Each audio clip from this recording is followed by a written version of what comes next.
Oi, pessoal! Estamos aqui de volta agora para continuar a nossa aula falando sobre ACV, que é a análise do ciclo de vida. Vamos pensar em qualquer material, mas eu vou focar em edificação, tá bom? Mas é tipo, qualquer coisa tem um ciclo de vida. Pensando em edificações, nós começamos o ciclo de vida de uma edificação lá na etapa de projeto dela. E por quê? Porque quando a gente faz o projeto, a gente já começa a escolher os nossos materiais. Então, é numa etapa pré-operacional. Então, quando a gente escolhe os materiais que nós vamos utilizar, eles passam que por fabricação. Durante a fabricação de material, a gente tem um grande consumo de energia e de emissão de CO2, que eu inclusive mostrei no comecinho do nosso último vídeo de sustentabilidade, que eu até coloquei as energias para gerar cada material. Depois que os materiais são fabricados, eles têm que ser transportados até a loja e depois da loja até a nossa obra. Transporte emite CO2 de novo, polui o ar. Depois disso, isso para não falar o mínimo, tá? Não tô nem falando sobre a energia gasta para poder fabricar o carro, o ônibus, o caminhão, não. Ó, pra você ver como que é abrangente, é complexo. Depois que transporta, a gente chega na obra. Aí a gente vai construir a nossa obra. A gente tem uma alta geração de resíduo. Construção civil produz 50 a 70% de todos os resíduos do mundo. Aí, na hora que a nossa obra fica pronta, a gente entra nas etapas operacionais. Até então não tinha ninguém morando na nossa obra, ela só estava sendo o quê? Construída, né? Projetada e construída, executada. Aí agora as pessoas estão lá dentro. Tá bom. Aí a gente tem a vida operacional dessa obra, que é o tempo que ela está sendo utilizada de forma normal, sem grandes interferências, sem ter que fazer grandes ajustes. Então a gente tem o quê? Um grande consumo de energia e de água ali dentro. Depois ela começa a entrar nas etapas que ela precisa de uma certa manutenção.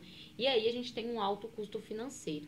Até que chega um ponto que os danos, né, a durabilidade da nossa estrutura, ele já começou a cair. E aí a gente vai precisar de grandes intervenções ou até mesmo atingir os estados limites últimos. E aí a gente começa a ter que pensar na demolição dessa edificação. E ainda assim a gente também tem que pensar na reciclagem desses resíduos, para a gente não entrar naquela porcentagem dos 50% e 70%, né? Então, essa parte da demolição é a etapa pós-operacional. Agora já não mora ninguém na nossa edificação e ela já está entrando em desuso. Só que a gente ainda tem que se preocupar com ela.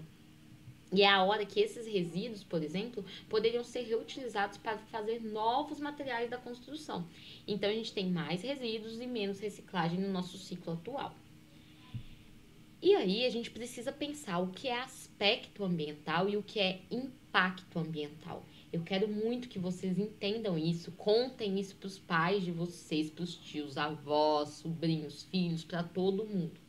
Então, aspecto ambiental é um elemento das atividades, produtos ou serviços que pode interagir com o meio ambiente. Então, o aspecto, ele interage, entenderam? Já o impacto ambiental é qualquer alteração que é causada no meio ambiente pelas atividades de uma empresa, podendo ser benéficas ou não. O aspecto, ele não interfere no meio ambiente, ele interage com o meio ambiente. O impacto é o que interfere no meio ambiente, podendo ser um bom impacto ou um impacto ruim. Então, aspecto interage, mas não interfere, não modifica. O impacto, sim, modifica, altera o meio ambiente. Então, ó, vamos pensar em um lugar.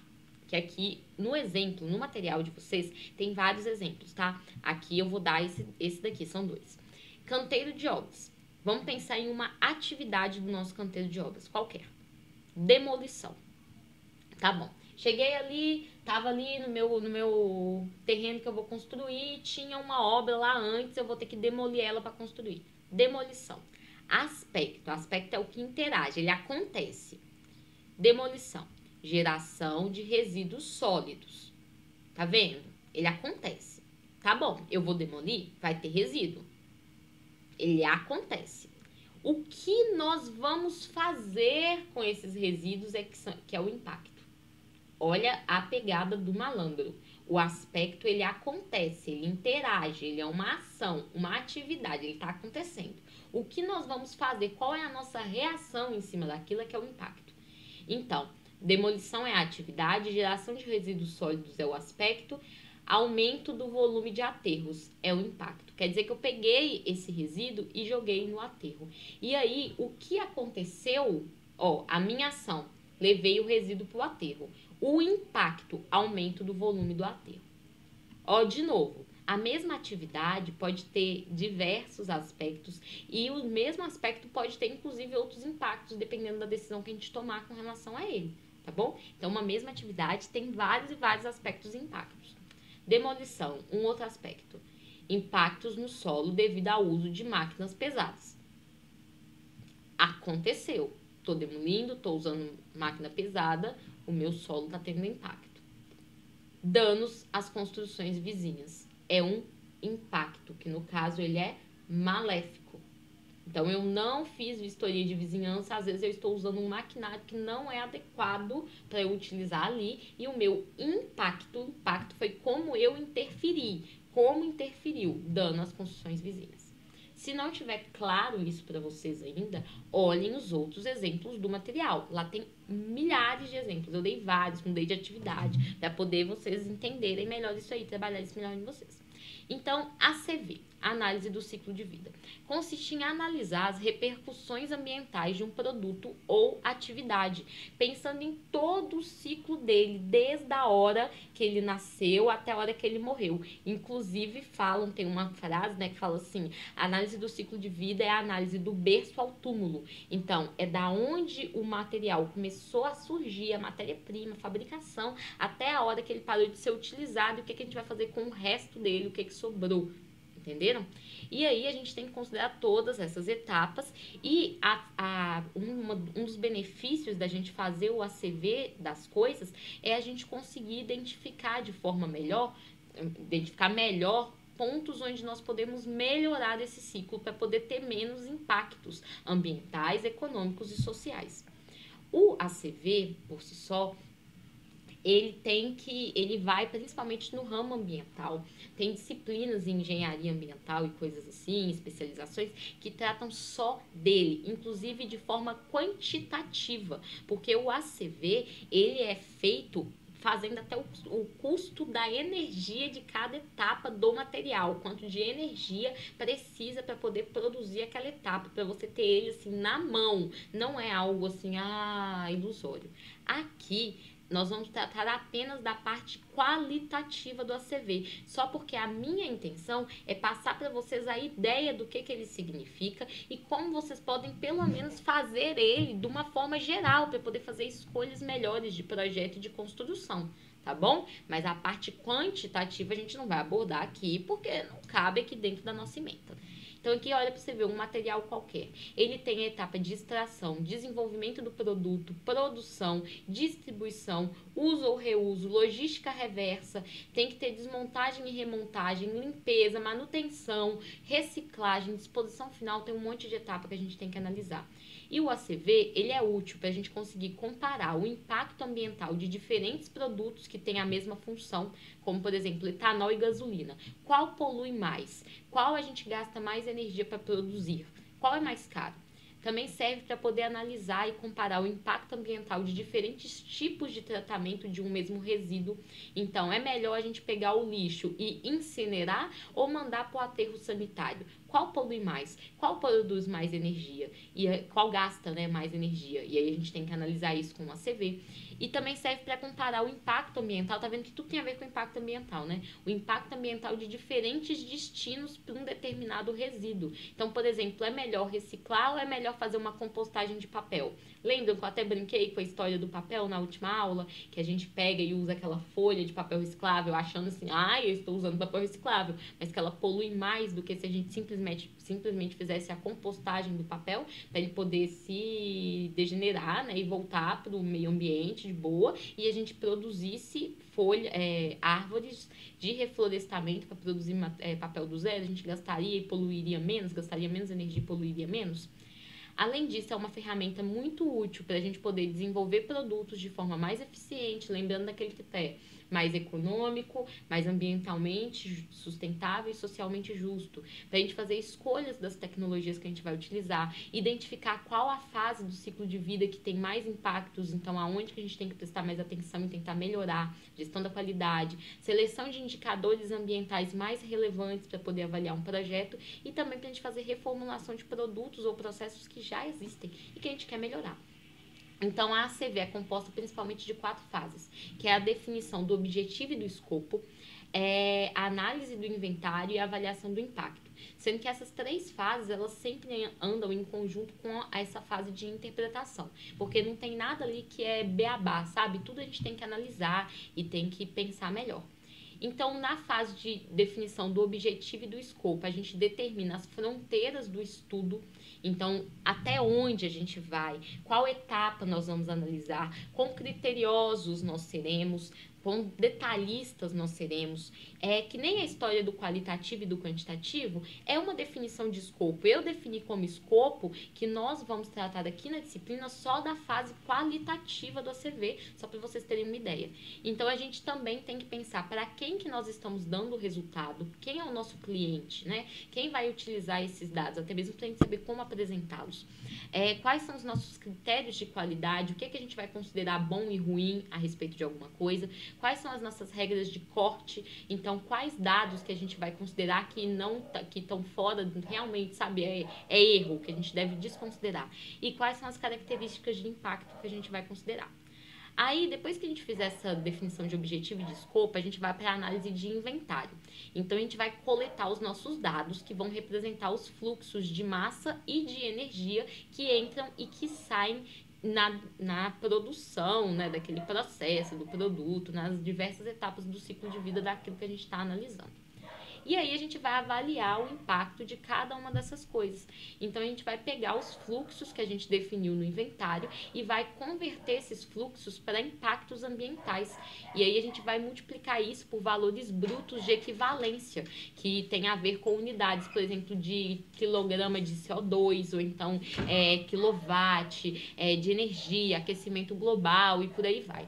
E aí a gente tem que interpretar esses resultados. Cada uma dessas etapas, vocês estão vendo que tem muito a ver com interpretação, então a gente tem que identificar as nossas questões significativas, checar a integridade, a sensibilidade e a consistência dos nossos resultados e definir as nossas conclusões, entregar essa conclusão para o nosso cliente. Lembrando que a gente tem que ter definido quem é que vai ler os nossos resultados, para a gente poder entregar esses resultados de uma forma que a pessoa consiga entender. Então, vamos para um exemplo, para poder parar com esse tema de papel? Fábrica de tinta. Beleza. Vamos identificar as atividades e as etapas de uma fábrica de tinta. Que monte.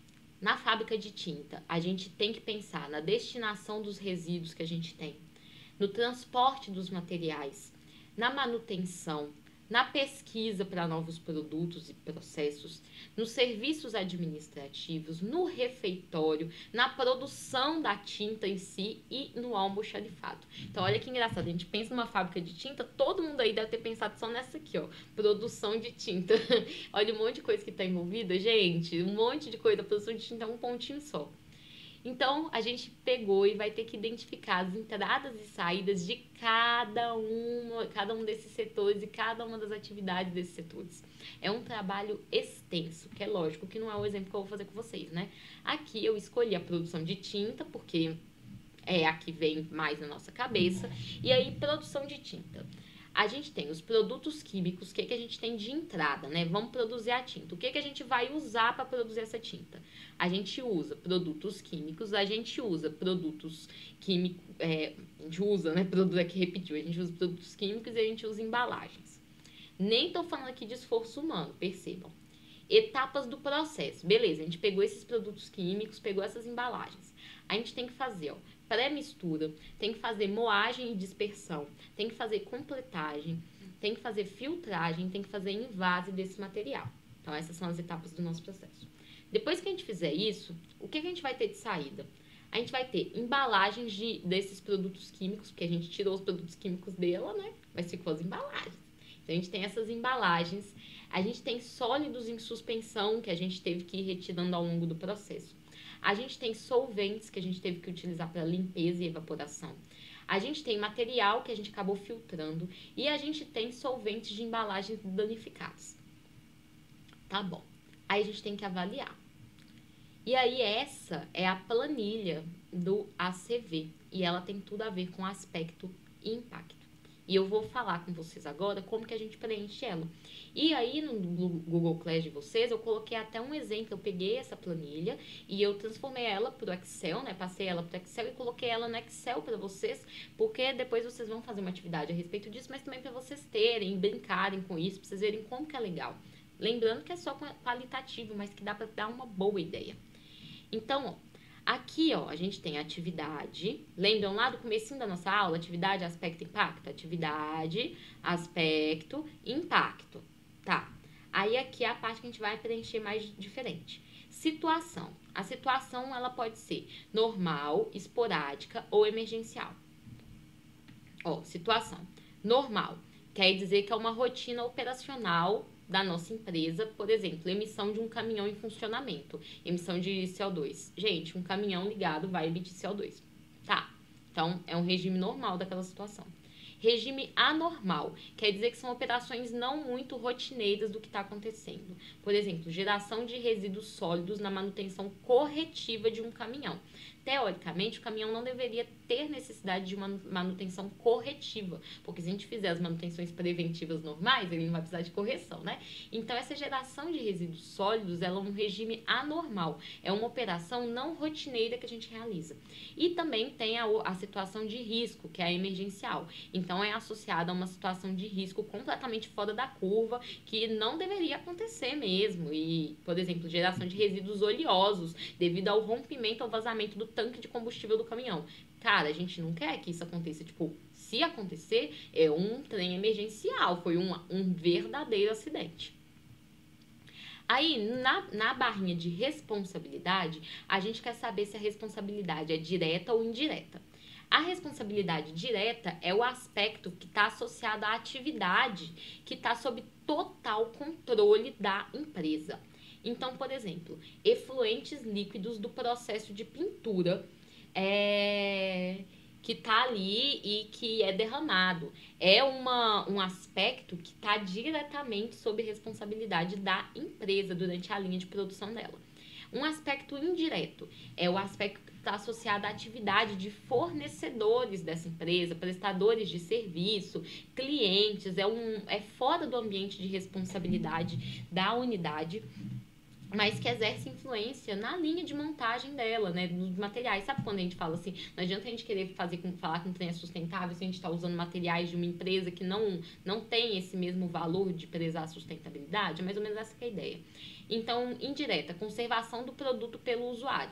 Se o usuário não fizer a manutenção adequada, aquele produto vai acabar tendo um pouco de impacto, vai gerar resíduo, vai ter que ter mais manutenção corretiva e aquilo dali vai gerar um problema, um impacto ambiental. Só que não está sob a responsabilidade direta da empresa, porque ela entregou o produto para o usuário.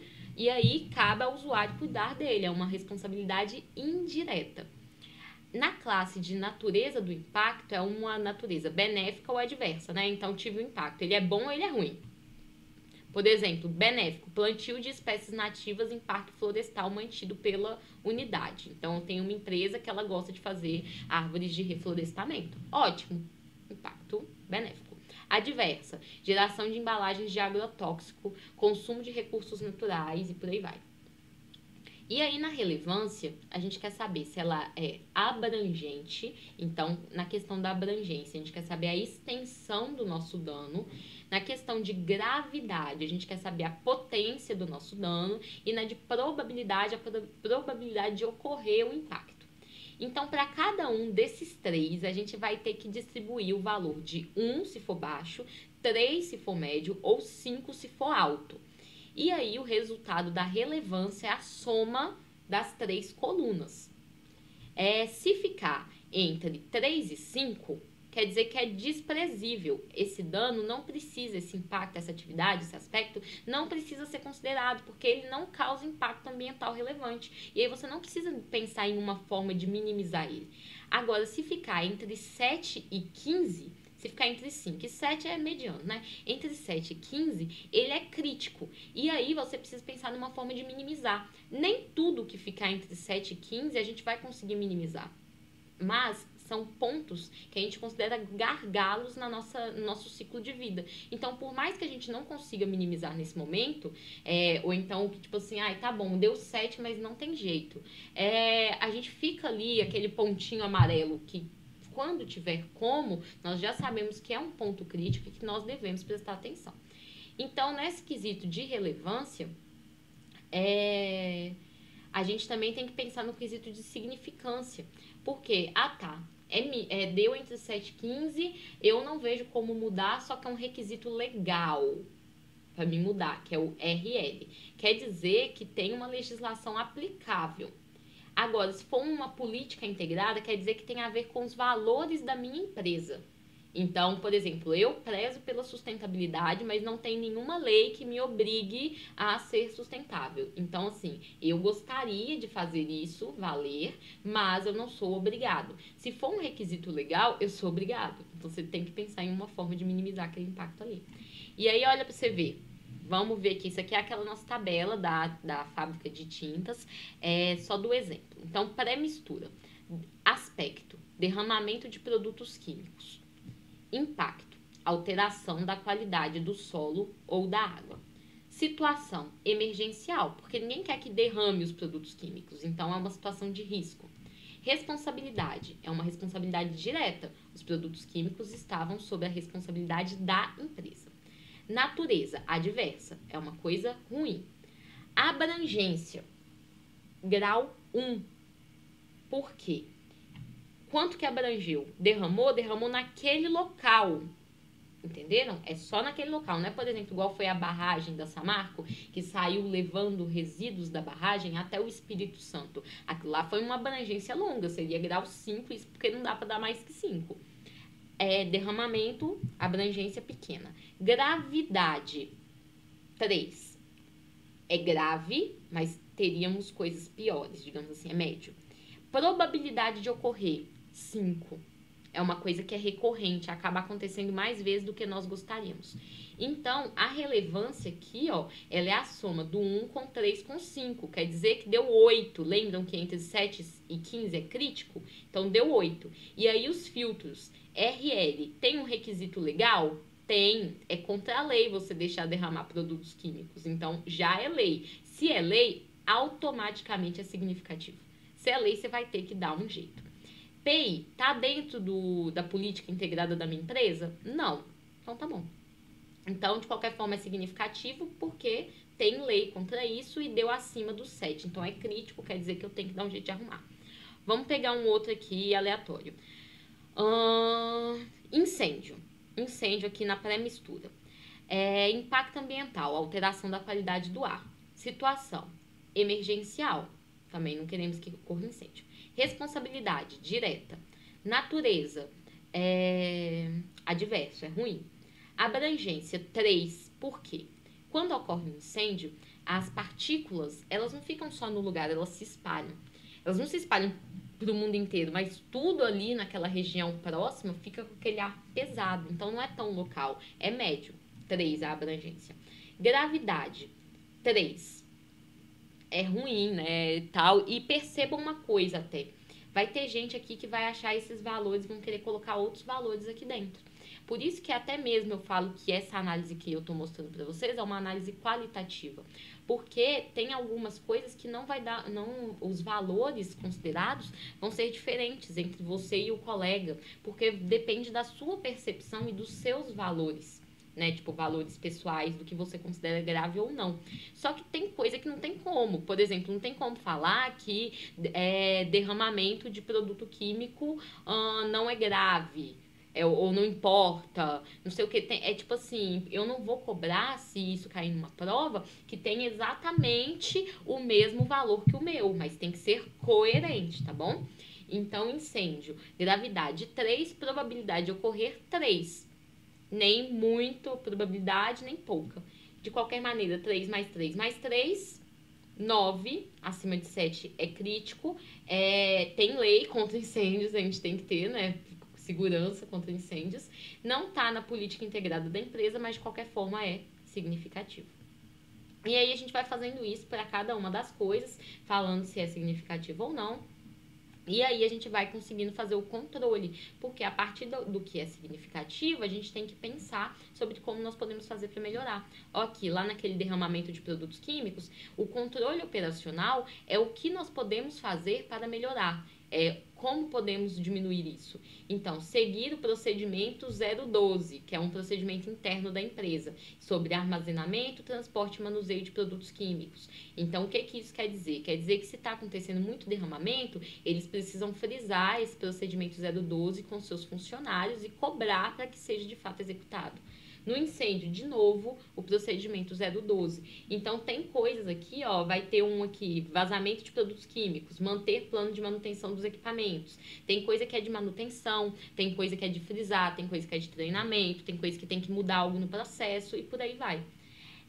Pessoal, então eu espero que vocês tenham gostado. Eu imagino que talvez vocês nunca tenham visto, né, a análise do ciclo de vida. É um assunto extremamente amplo, um assunto que particularmente eu gosto, principalmente dessa parte qualitativa, apesar que eu gosto da parte quantitativa, a parte qualitativa, eu acho que todos os profissionais deveriam saber, inclusive talvez até desde a escola, lá na nossa biologia da escola, química da escola, porque faz diferença na nossa vida a gente começar a pensar a respeito disso, como que nós devemos considerar, o que devemos ser relevantes, mesmo que seja para poder escolher melhores produtos, melhores materiais, melhores serviços, tecnologias, para poder implementar, né? E aí aqui eu fico com vocês no fim das nossas aulas, dos nossos assuntos mais gerais a respeito de construção civil, e a partir do próximo capítulo a gente entra de fato nas etapas de construção, falando um pouquinho sobre canteiro de obras, tá bom? Então, espero que vocês tenham gostado, tchauzinho, até mais!